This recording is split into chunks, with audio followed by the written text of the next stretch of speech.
লড়াই হবে একসাথে, তীব্র আন্দোলনের মুখে 5ই আগস্ট পতন ঘটে আওয়ামী লীগ সরকারের।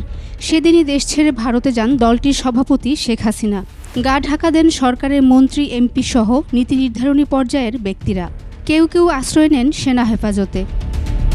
সেনাপ্রধান ওয়াকারুজ্জামান বলেছিলেন, কারো জীবননাশের আশঙ্কার কারণে আশ্রয় দেওয়া হয়েছে, তবে তাদের বিরুদ্ধে কোনো অভিযোগ থাকলে, মামলা হলে অবশ্যই তারা শাস্তির আওতায় যাবেন।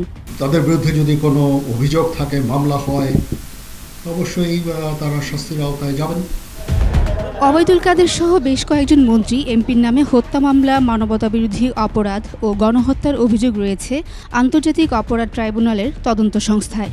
পলাতক বা আত্মগোপনে থাকা ব্যক্তিদের ক্ষেত্রে আইন কি বলে, প্রশ্ন ছিল আইনবিদদের কাছে। গ্রেপ্তারি পরোয়ানা জারি করার পরে যদি কোনো সময় কোনো কোর্ট মনে করে যে তাকে বিদেশ থেকে ধরে আনা দরকার, তখন ইন্টারপোলের সাহায্য নেবে।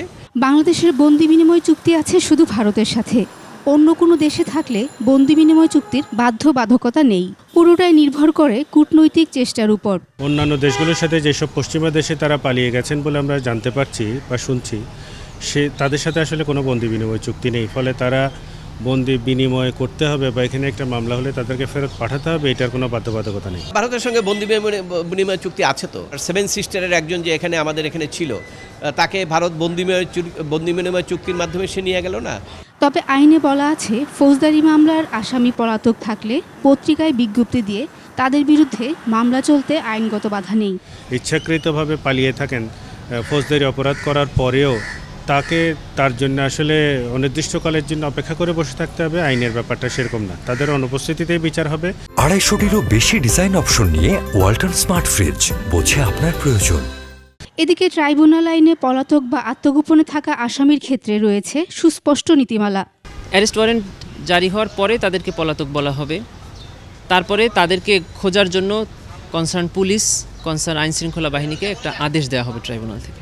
খুঁজে যদি না পাওয়া যায়, ওনারা ট্রাইব্যুনালে একটা রিপোর্ট জমা দিবেন। একটি আদেশ জারি করা হবে যেখানে বাংলাদেশের বহুল প্রচলিত 2টি পত্রিকায় তাদেরকে হাজির হওয়ার জন্য একটি বিজ্ঞপ্তি জারি করা হবে। পত্রিকা প্রকাশিত হওয়ার পরেও ট্রাইব্যুনালে হাজির না করা হয়, তখন ট্রাইব্যুনাল তাদেরকে আনুষ্ঠানিকভাবে আদেশ দিয়ে পলাতক ঘোষণা করবেন এবং তাদের পক্ষে একজন আইনজীবী নিয়োগ করবেন রাষ্ট্রের খরচে।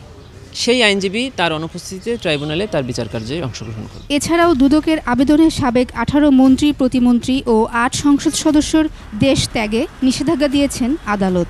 বাতিল করা হয়েছে মন্ত্রী, এমপিদের লাল পাসপোর্ট। শাকেরা আরজু, 21 টেলিভিশন, ঢাকা।